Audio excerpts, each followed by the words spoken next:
قصيدة بعنوان أخضر. أخضر لقيت أخضر مولع من قفاه.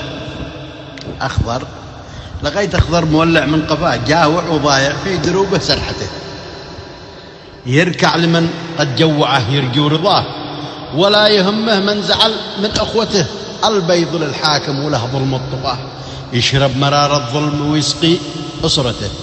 إن قلت له يركع، إن قلت له اركع لربك ما سواه، صيح بوجهك وابتدأ في قصته، يحكي لنا إعجاز غيره ما حكاه، عن سيده ذي ما زلج من سيرته.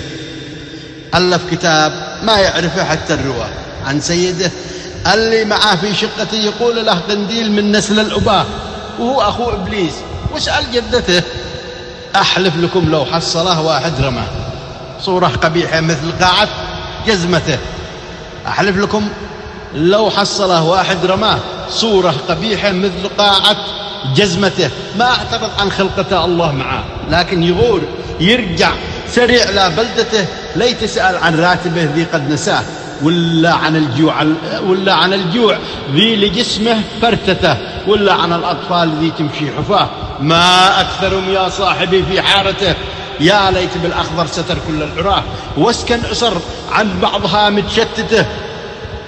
يا ليت بالأخضر ستر كل العراه، واسكن أسر عن بعضها متشتته، لكن أسف يمشي على دقة هواه، وأمر سيده ذي حناله هامته. هذا أساس المسألة، هذا غباه يسجد لغير الله ويلوي قامته. وأخوه شوتر ذي علي مرة رآه عايد من الجبهة وسودى صورته، يحكي لنا قصة وفي خده دماه، عن ابن زايد ذي ينخشش نخرته، وعن محمد بن سعود سود الشفاه، وعن ومن مساحيق ولعت في ضجنته، يقسم لنا بالله ذي ساكن سماه إن التحالف جاء ينصر زمرته.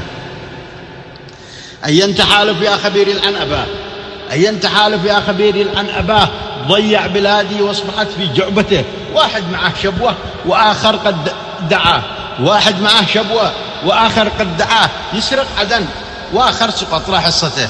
واحد معه شبوة وآخر قد دعاه، يسرق عدن وآخر سقط له حصته. تحالف الشيطان وكل غاوي غواه، وصدقه لابد ما يشرب مرارة عبرته.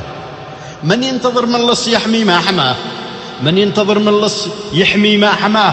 اللص طبعه يسرق الغافل وهذه متعته، اللص طبعه يسرق الغافل وهذه متعته. وفي الأخير أوصف لكل واحد دواه، وفي الأخير أوصف لكل واحد دواه، ما يحمي الأوطان إلا حره قوته. أما التحالف مطمعه معروف، نستنى رجاه، وهو من الداخل يدمرنا وتشتد حدته. مثله كما إيران والحية التي كانت معه أهدافهم سحق اليمن حتى تدمر وحدته، وينتهي تاريخها اللي جدنا الأول بناه.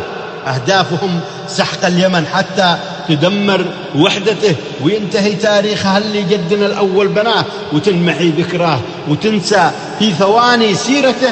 هذا كلامي والذي عنده سواه. يقول قوله والجماهير من يصحح غلطته، أصل التحالف مثل كلب يعوي تعبنا في عواه، والجر والآخر ارتفع صوته وفاقت نبحته. واحد جنوب الأرض يأكل من رآه، والثاني عاد أمس صلح معدته، وقال با يأكل ولا يترك بها إلا الرفاه، حتى الكلاب قد غادرت لما ظهر في صورته. والسلام عليكم.